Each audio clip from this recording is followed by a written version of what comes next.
So hello everyone, तो एक बार फिर आप सभी का स्वागत है। तो फाइनली मैं लेकर आ चुका हूं एसएससी जीडी 2023 का जीके जीएस का पेपर, जिसे देखने से आपको ये पता चल जाएगा कि 2023 में एसएससी जीडी का जो एग्जाम हुआ था उसमें जीके जीएस के क्वेश्चंस कैसे पूछे गए थे, किस टॉपिक से पूछे गए थे। तो यहाँ पे मैं कंप्लीट रिवीजन कराने वाला हूँ, तो वीडियो को शुरू से लेकर अंत तक जरूर देखिएगा।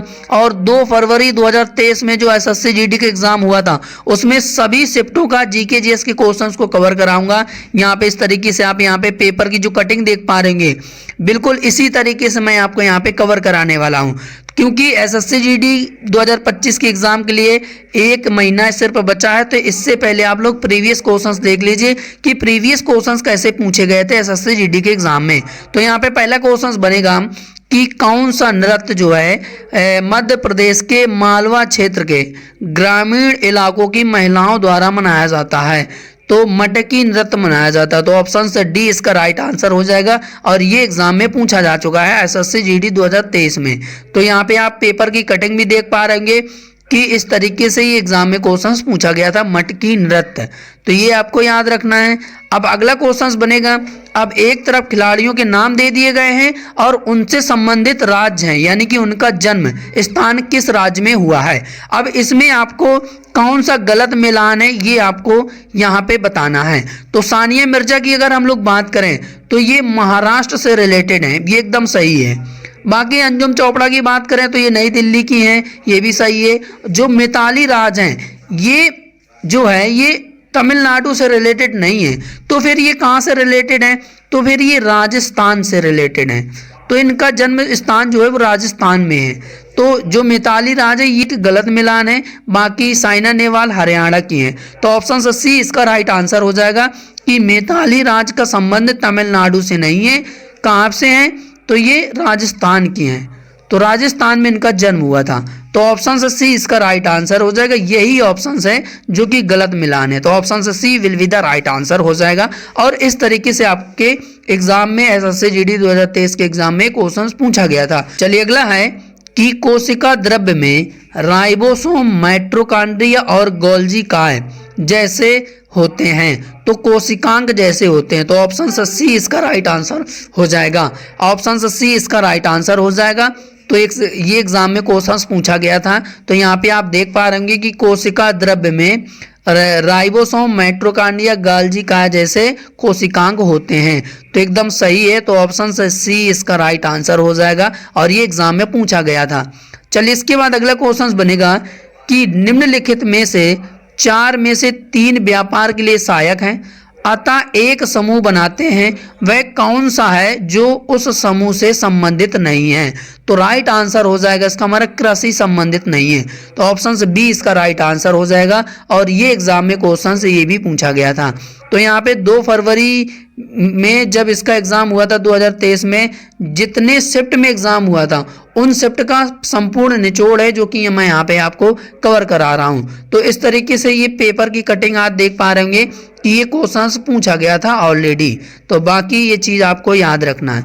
चलिए इसके बाद अगला क्वेश्चन बनेगा कि गौतम बुद्ध के भक्तों द्वारा सेलिब्रेट की जाने वाली बुद्ध पूर्णिमा हिंदू माह के किस महीने में मनाई जाती है। तो सर इसका राइट आंसर हो जाएगा, ये मनाया जाता है बैसाख में। हिंदू माह के बैसाख में गौतम बुद्ध के भक्तों द्वारा मनाई जाने वाली बुद्ध पूर्णिमा जो कि सेलिब्रेट किया जाता है। तो ऑप्शन सी इसका राइट आंसर हो जाएगा, और ये एग्जाम में क्वेश्चंस पूछा गया था। गौतम बुद्ध के भक्तों द्वारा मनाई जाने वाली बुद्ध पूर्णिमा हिंदू माह बैसाख में सेलिब्रेट किया जाता है। तो ऑप्शन सी इसका राइट आंसर हो जाएगा।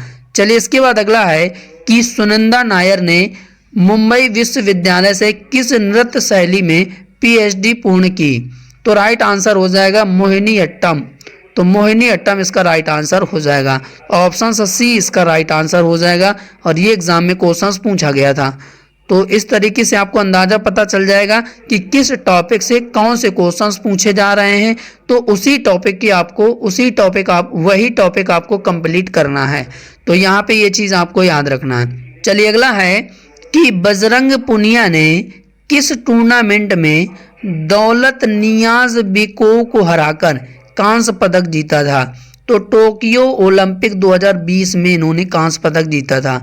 तो ऑप्शन ए इसका राइट आंसर हो जाएगा, ये एग्जाम में पूछा गया था। तो यहाँ पे आप पेपर की कटिंग देख पा रहे होंगे कि बजरंग पुनिया ने टोक्यो ओलंपिक 2020 में दौलत नियाज बिको को हराकर इन्होंने कांस्य पदक जीता था। कौन सा पदक जीता था?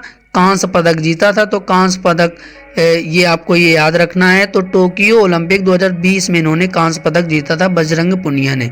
अगला है कि निम्नलिखित में से कौन वाकटक राजवंश के संस्थापक थे? तो राइट आंसर हो जाएगा बिंद शक्ति। तो बिंद शक्ति will be the right answer हो जाएगा कि वाकटक राजवंश के संस्थापक बिंद शक्ति थे। तो ये एग्जाम में पूछा गया था। ठीक है, इस तरीके से ये एग्जाम में पूछा गया था। तो ऑप्शन से बिंद शक्ति इसका राइट आंसर हो जाएगा। चलिए, इसके बाद अगला है कि विकास स्थिति के आधार पर संसाधनों का वर्गीकरण किस प्रकार किया जाता है? तो विकास स्थिति के आधार पर संसाधनों का वर्गीकरण किस प्रकार किया जाता है? तो किस प्रकार किया जाता है? तो सर इसका राइट आंसर हो जाएगा संभावित, विकसित स्टाफ और संचित कोष द्वारा। तो ऑप्शन बी इसका राइट आंसर हो जाएगा। तो यहाँ पे आप पेपर की कटिंग भी देख लीजिए कि ये एग्जाम में पूछा गया था कि विकास की स्थिति के आधार पर संसाधनों का वर्गीकरण किस प्रकार किया जाता है? संभावित, विकसित स्टाफ और संचित कोष द्वारा। तो ऑप्शन बी इसका राइट आंसर हो जाएगा। अगला है कि भारतीय संविधान के किस आर्टिकल के तहत मौलिक कर्तव्यों को परिभाषित किया गया है? मोस्ट इंपॉर्टेंट क्वेश्चन है ये, और दोबारा भी एग्जाम में पूछा जाएगा। तो राइट आंसर हो जाएगा इसका हमारा 51 का ए के आर्टिकल के तहत मौलिक कर्तव्यों को परिभाषित किया गया था संविधान के। तो option C will be the right answer हो जाएगा। और यहाँ पे आप पेपर की कटिंग भी देख लीजिए कि भारतीय संविधान के आर्टिकल 51 की ए के तहत मौलिक कर्तव्यों को परिभाषित किया गया था। तो ऑप्शन सी इसका राइट आंसर हो जाएगा। अगला है कि करेंसी नोट और सिक्कों को कागजी मुद्रा कहते हैं, इन्हें भी कहा जाता है। तो इन्हें और क्या कहा जाता है? तो राइट आंसर हो जाएगा कानूनी निविदा कहा जाता है। कानूनी निविदा इसका राइट आंसर हो जाएगा। तो ऑप्शन से बी इसका राइट आंसर हो जाएगा। तो यहाँ पे आप पेपर की कटिंग भी देख लीजिए, करेंसी नोट और सिक्कों को कागजी मुद्रा कहते हैं और इन्हें कानूनी निविदा भी कहा जाता है। तो ऑप्शन से बी इसका राइट आंसर हो जाएगा। अगला है कि वाशिंग सोडा का रासायनिक सूत्र क्या है? तो Na2CO3 × 10H2O। तो ऑप्शन सी इसका राइट आंसर हो जाएगा और ये एग्जाम में पूछा गया था। चलिए, इसके बाद अगला है कि पश्चिम बंगाल किस देश के साथ अपनी सीमा सबसे लंबी साझा करता है? तो पश्चिम बंगाल जो है तो किस देश के साथ अपनी सबसे लंबी सीमा साझा करता है? तो राइट आंसर हो जाएगा Bangladesh will be the right answer हो जाएगा। तो option B will be the right answer हो जाएगा। तो आपको इससे ये पता चल रहा है कि पड़ोसी देश भी आपको याद रखने हैं कि कौन सा राज्य किस देश से अपना सीमा साझा करता है। तो ये भी आपको इम्पोर्टेंट, ये स्टैटिक का पार्ट है, तो आपको ये याद रखना है। तो ये एग्जाम में ऑलरेडी पूछा जा चुका है। पश्चिम बंगाल बांग्लादेश के साथ अपनी सबसे लंबी सीमा जो है साझा करता है। तो बांग्लादेश इसका राइट आंसर हो जाएगा।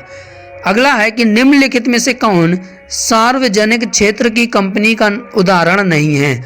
तो इसका हमारा राइट आंसर हो जाएगा NSE कंपनी नहीं है। तो ऑप्शन बी इसका राइट आंसर हो जाएगा। ठीक है। अगला है कि विनिर्मित वस्तुओं का निर्यात व्यापार और वाणिज्य को डैश है तो फैलाता है, यानी कि विनिर्मित वस्तुओं का निर्यात व्यापार और वाणिज्य को फैलाता है। तो ऑप्शन ए इसका राइट आंसर हो जाएगा और ये एग्जाम में पूछा गया था। अगला है कि नवंबर 2022 की स्थिति के अनुसार भारत में एक राजनीतिक दल राष्ट्रवादी कांग्रेस पार्टी के अध्यक्ष कौन है?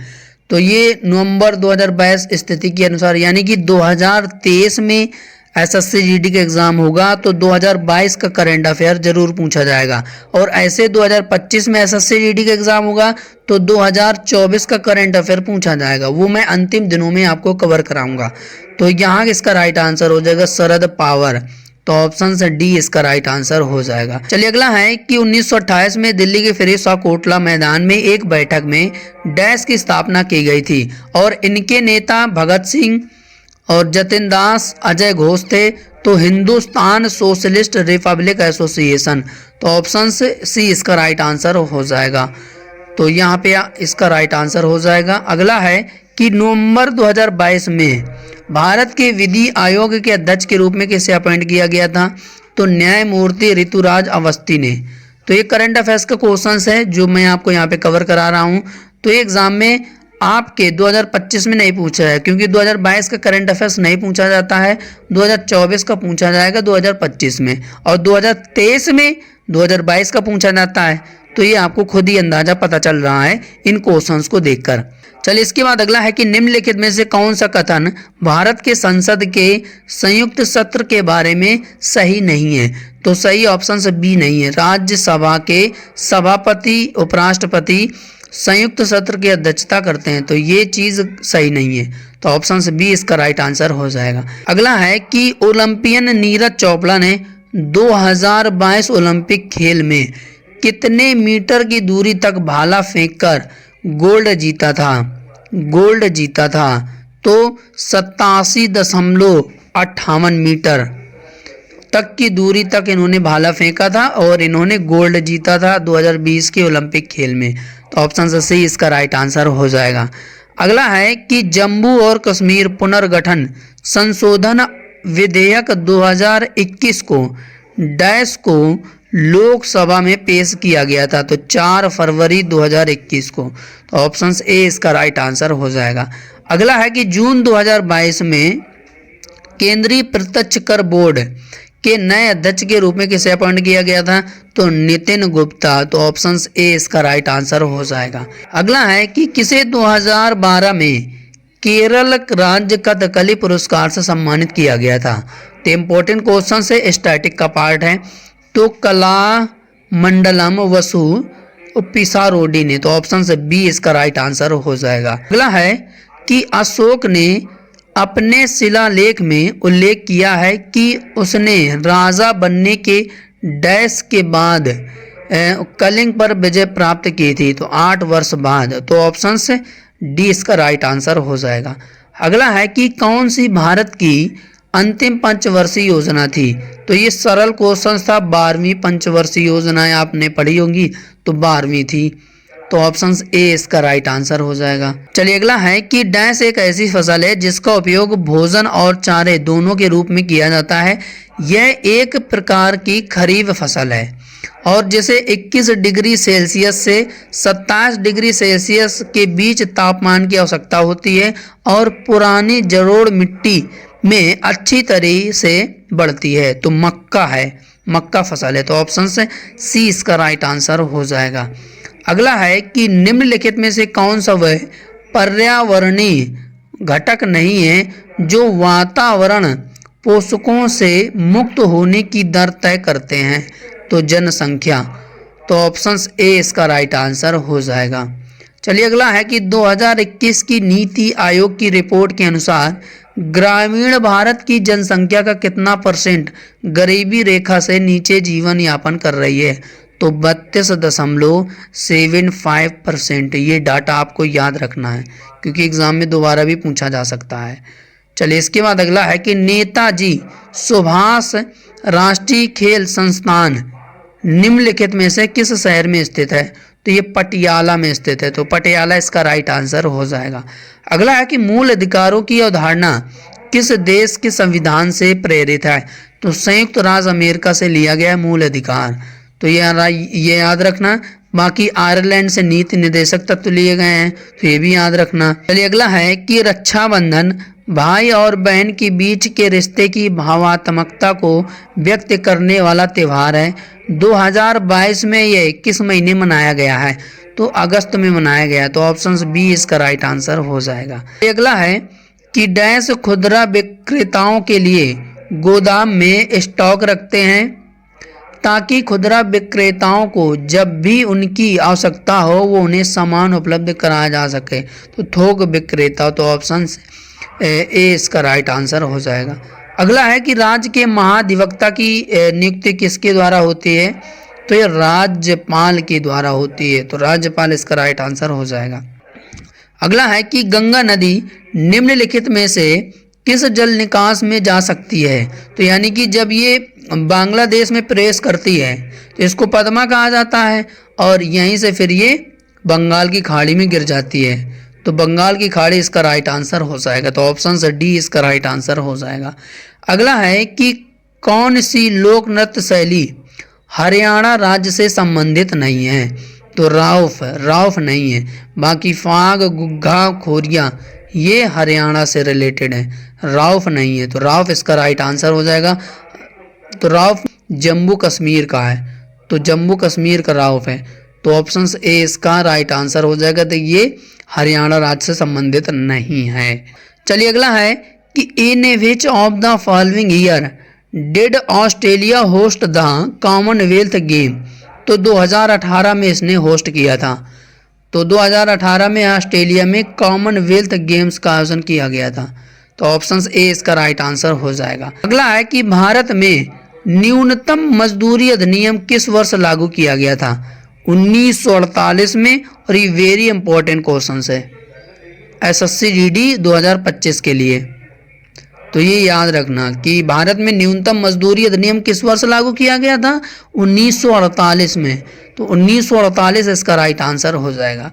अगला है कि डैश में भुगतान संतुलन में संकट के कारण भारत में आर्थिक सुधारों की शुरुआत हुई, तो 1991 में हुई, तो 1991 इसका राइट आंसर हो जाएगा। अगला है कि निम्नलिखित में से किस नर्तक कथकली से संबंधित है? तो कुंचू कुरुप, ऑप्शंस डी इसका राइट आंसर हो जाएगा। अगला है कि 2022-23 के लिए ऑडिट ब्यूरो ऑफ सर्कुलेशन के अध्यक्ष के रूप में निर्वाचित किया गया था, तो प्रताप पवार को, तो ऑप्शन है ए इसका राइट आंसर हो जाएगा। अगला है कि भारतीय संविधान की उद्देशिका में पंथ निरपेक्ष शब्द किस वर्ष से जोड़ा गया था? तो 1976 में जोड़ा गया था, तो ऑप्शन ए इसका राइट आंसर हो जाएगा। अगला है कि बुद्ध शाक्य गण नामक एक छोटे गण से संबंधित है और डैश थे, तो क्षत्रिय थे, तो ऑप्शन 3 इसका राइट आंसर हो जाएगा। अगला है कि जमींदारी एसोसिएशन को लोकप्रिय के रूप में किस नाम से जाना जाता है? और तो राइट आंसर हो जाएगा भूमि धारक समाज के नाम से जाना जाता है, तो ऑप्शन सी इसका राइट आंसर हो जाएगा। और ये एग्जाम में पूछा गया था जमींदारी एसोसिएशन, तो ये लैंड होल्डर्स सोसाइटी के नाम से जाना जाता है, तो ऑप्शन सी इसका राइट आंसर हो जाएगा। अब अगला है कि अंतर्राष्ट्रीय व्यापार समझौतों में पार्टियों के रूप में डैश होते हैं, तो 2 या उससे अधिक देश, तो ऑप्शन ए इसका राइट आंसर हो जाएगा। अगला है कि निम्नलिखित में से क्या हरित क्रांति का एक घटक नहीं है? तो न्यूनतम समर्थन मूल्य, तो ऑप्शन बी इसका राइट आंसर हो जाएगा। अगला है कि लोहा और इस्पात एक उद्योग है, तो खनिज आधारित उद्योग है, तो ऑप्शन सी इसका राइट आंसर हो जाएगा। अगला है कि भारत में किसके द्वारा मुख्यमंत्री की नियुक्ति की जाती है? ये तो कोई भी कर लेगा, कोई भी। अगला है कि भारत में मानसून की अवधि जून के आरंभ से और सितंबर के मध्य तक कितने दिनों के बीच होती है? तो 100 से 120 दिनों के बीच, तो ऑप्शन बी इसका राइट आंसर हो जाएगा, तो ये आपको याद रखना है। अगला है कि निम्नलिखित में से किस खिलाड़ी ने भारत के लिए क्रिकेट टेस्ट मैच में पहला शतक बनाया था? तो लाला अमरनाथ इसका राइट आंसर हो जाएगा। अगला है कि काम के अधिकार को लागू करने के लिए भारत की केंद्र सरकार द्वारा महात्मा गांधी ग्रामीण राष्ट्रीय ग्रामीण रोजगार गारंटी अधिनियम किस वर्ष अधिनियमित किया गया था? तो 2005 में किया गया था, तो ऑप्शन बी इसका राइट आंसर हो जाएगा। अगला है कि भारत सरकार ने किस वर्ष में एक अधिनियम पारित करके तत्कालीन जम्मू कश्मीर राज्य की विशेष संवैधानिक स्थिति को रद्द कर दिया गया था? तो 2019 में। तो 2019 इसका राइट आंसर हो जाएगा और ये एग्ज़ाम में पूछा जाएगा, इम्पोर्टेंट है, बाकी ख्याल रखना अपने दिमाग में। अगला है कि सितंबर 2022 में मेडागास्कर गणराज्य में भारत के राजदूत के रूप में किसे नामित किया गया था? तो बंडारू विल्सन बाबू को। तो ऑप्शन से 3 इसका राइट आंसर हो जाएगा। अगला है कि सफ़ेद सिल्वर क्लोराइड सूर्य के प्रकाश में क्यों हो जाता है? तो सिल्वर क्लोराइड का प्रकाश द्वारा सिल्वर और क्लोरीन में अपघटन के कारण। तो ऑप्शन सी इसका राइट आंसर हो जाएगा। अगला है कि नवंबर 2022 की स्थिति के अनुसार भारत में केंद्रीय संचार और इलेक्ट्रॉनिक्स एवं सूचना प्रौद्योगिकी मंत्री कौन है? तो अश्विनी वैष्णव इसका राइट आंसर हो जाएगा। तो यानी कि ये आपको याद रखना कि वर्तमान में कौन क्या है, ये भी एग्ज़ाम में पूछा जाता है, तो ये आपको याद रखना है और मैं एक इसका स्पेशल वीडियो भी लेकर आऊँगा। तो ऑप्शन से डी इसका राइट आंसर हो जाएगा। अगला है कि भारत में हरित क्रांति में उच्च उपज देने वाली किस्मों के बीजों के प्रयोग की मुख्य आवश्यकता क्या थी? उर्वरक और कीटनाशक का उपयोग। तो ऑप्शन से डी इसका राइट आंसर हो जाएगा। अगला है कि B.R. अम्बेडकर द्वारा दलित वर्ग संघ की स्थापना किस वर्ष की गई थी? 1930 में की गई थी। अगला है कि चोल अभिलेखों के अनुसार विद्यालयों के रखरखाव के लिए भूमि को क्या कहा जाता था? साला भोग कहा जाता था। तो ऑप्शन से बी इसका राइट आंसर हो जाएगा। अगला है कि कोशिकीय ऊर्जा हस्तांतरण प्रणालियों का एक प्रमुख घटक क्या है? फास्फोरस इसका राइट आंसर हो जाएगा। तो ऑप्शन ए इसका राइट आंसर हो जाएगा। अगला है कि मक्का और धान की फसलों की कटाई के दौरान किया जाने वाला हुरका बाउल नृत्य मुख्यतः एक कथात्मक नृत्य है। यह निम्नलिखित में से किस राज्य से संबंधित है? उत्तराखंड में यह मनाया जाता है हुरका बाउल नृत्य। तो ये याद रखना है, उत्तराखंड का है। अगला है कि राज्य की राजधानी को विभिन्न जिला मुख्यालयों से जोड़ने वाली सड़क को किस रूप में जाना जाता है? तो राज्य राजमार्ग के रूप में जाना जाता है। और इन सड़कों का निर्माण रख रखाव लोक निर्माण विभाग द्वारा राज्य और केंद्र शासित प्रदेश में किया जाता है। तो ऑप्शन सी इसका राइट आंसर हो जाएगा। अगला है कि साजीबू चेरा ओबा भारतीय राज्य में मणिपुर में सहमहिज्म धर्म का पालन करने वाले लोगों का चंद नववर्ष उत्सव है। तो ये अच्छा क्वेश्चन से एग्जाम में पूछा जाएगा, याद रखना। अगला है कि IOC के अंतर्गत पहला आधुनिक ओलंपिक खेल कहाँ आयोजित हुआ था? तो एथेंस में आयोजित किया गया था। नाबार्ड का पूर्ण नाम क्या है? तो नाबार्ड का पूर्ण नाम है national bank for agriculture and rural development. ये नाबार्ड का पूरा नाम है, नाबार्ड का पूरा नाम है। अगला है कि किसे कथक के लिए संगीत नाटक अकादमी पुरस्कार से सम्मानित किया गया था? तो सुनैना हजारी लाल इसका राइट आंसर हो जाएगा। चलिए इसके बाद अगला है कि भारतीय संविधान में मूल अधिकारों का सिद्धांत निम्नलिखित में से किस देश से लिया गया है? मूल अधिकार, तो ये संयुक्त राज्य अमेरिका से लिए गए हैं। ये रहे 2023 का SSC GD का GK GS का पेपर 2 फरवरी 2023 के सभी शिफ्टों का। तो उम्मीद है ये सेशन आपको अच्छा लगा होगा। अब इससे आपको पता चल गया कि SSC GD के एग्जाम में किस टॉपिक से क्वेश्चंस पूछे जाते हैं और कैसे पूछे जाते हैं, क्योंकि फरवरी में 2025 में फरवरी में इसका एग्जाम है SSC GD का। तो उसके लिए मैं यहाँ पे आपको प्रीवियस क्वेश्चंस रिवीजन करा रहा हूँ। तो जो लोग नए हैं तो वो पहली बात तो चैनल को सब्सक्राइब जरूर कर लीजिएगा, क्योंकि आपको ये कंप्लीट रिवीजन हो जाएगा कि अब तक SSC GD में कैसे क्वेश्चंस पूछे जा चुके हैं। तो मैं आपको ऐसे ही रेगुलर यहाँ पे प्रीवियस क्वेश्चंस SSC GD के कवर करा रहा हूँ। तो सेशन को लाइक जरूर करिएगा अगर सेशन अच्छा लगा हो, बाकी शेयर भी कर सकते हैं आप। कमेंट जरूर करिएगा क्लास कैसी लगी। तो ऐसे रिवीजन कराता रहूँगा। तो तब तक के लिए जय हिंद, जय भारत। अगले वीडियो पर मिलेंगे।